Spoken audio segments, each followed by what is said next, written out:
हर महादेव। तो प्रिय भक्तजनों, आज इस वीडियो में सावन सोमवार व्रत कथा का श्रवण करेंगे। तो दोस्तों, जैसा कि कोई भी व्रत अगर आप रखते हैं तो उसकी कथा सुनने का विशेष महत्व है, तभी आपको पूर्ण व्रत का फल मिलता है। पौराणिक मान्यता के अनुसार एक बार एक धनी व्यापारी था जो कि भगवान शिव का बहुत बड़ा भक्त था। उसके पास बेशुमार धन दौलत थी, लेकिन धन से संपन्न होने के बावजूद भी वह बहुत ही दुखी रहा करता था, क्योंकि उसकी कोई संतान नहीं थी। वह पुत्र की चाह हमेशा उसे दुखी करती थी। दिन रात वह भगवान शिव की आराधना करता और हर सोमवार को व्रत रखा करता। उसी व्यापारी की भक्ति देखकर एक दिन माता पार्वती ने भोलेनाथ से कहा कि यह व्यापारी आपका सच्चा भक्त है, तो आप उसकी मनोकामना पूर्ण कर दीजिए। यह सुनकर महादेव ने माता पार्वती से कहा कि इस साहूकार के साथ कोई पुत्र न होने के कारण वह दुखी रहता है। माता पार्वती ने शिवजी से उस व्यापारी को वरदान देने के लिए कहा। इस पर महादेव ने देवी पार्वती को बताया कि इस साहूकार के भाग्य में पुत्र योग नहीं है। ऐसे में अगर इसे पुत्र का वरदान दिया गया तो वह बालक सिर्फ 12 आयु ही बचेगा। तब तक इतना सुनकर माता पार्वती ने शिवजी से कहा कि उस साहूकार को पुत्र का वरदान दे दीजिए, अन्यथा वह भक्त आपकी पूजा करना छोड़ देगा। माता पार्वती के बार बार कहने पर महादेव ने साहूकार को पुत्र प्राप्ति का वरदान दे दिया, लेकिन वह सिर्फ 12 साल तक ही जिंदा रहेगा। भगवान शिव से पुत्र का वरदान पाकर वह व्यापारी बहुत खुश हुआ, लेकिन वह बेटे की इतनी सी ही उम्र सोचकर दुखी होने लगा, क्योंकि वह महादेव और माता पार्वती की बातें सुन रहा था।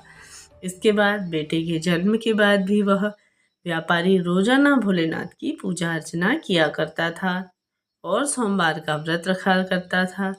इसके बाद बेटे के 11 साल होते ही व्यापारी ने उसे उसके मामा के साथ काशी जाने की आज्ञा दे दी और कह दिया कि व्यापारी ने अपने बेटे के मामा से कहा कि काशी में पढ़ाई करने के लिए तुम जाओ और रास्ते में जहाँ पर भी रुको वहाँ पर यज्ञ कराओ और ब्राह्मणों को भोजन कराना, तभी आगे बढ़ना।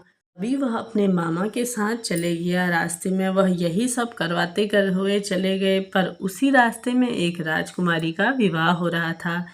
जिससे उस राजकुमारी का विवाह होना था वह एक आंख से काना था।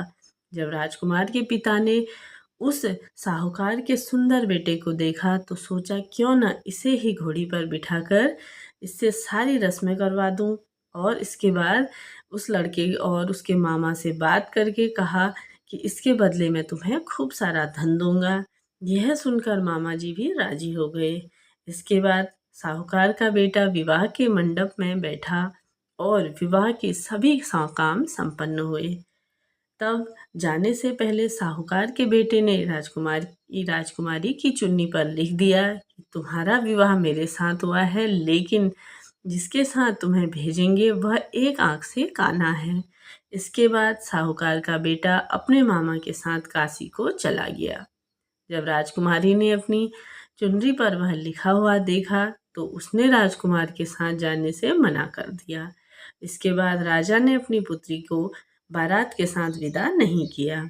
बारात वापस लौट गई और उधर मामा और भांजे काशी में पहुंच गए। एक दिन काशी में यज्ञ के दौरान साहूकार के बेटे के प्राण निकल गए और यह देखकर उसके मामा रोने लगे।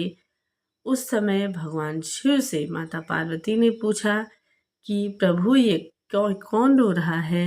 तब उन्हें पता चला कि यह वही शिव जी के वरदान से जन्मा हुआ व्यापारी का पुत्र है। तब माता पार्वती ने कहा, स्वामी इसे दोबारा जीवित कर दीजिए, अन्यथा इसके माता पिता तो रो रो कर अपने प्राण त्याग देंगे।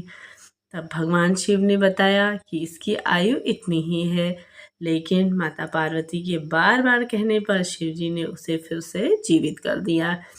इसके बाद व्यापारी का पुत्र ओम नमः शिवाय करते हुए उठ गया और मामा भांजे दोनों ने भोलेनाथ और माता पार्वती को धन्यवाद दिया और वह अपने नगर वापस लौट गए। तभी रास्ते में साहूकार का बेटा गिर गया और राजकुमारी ने उसे पहचान लिया।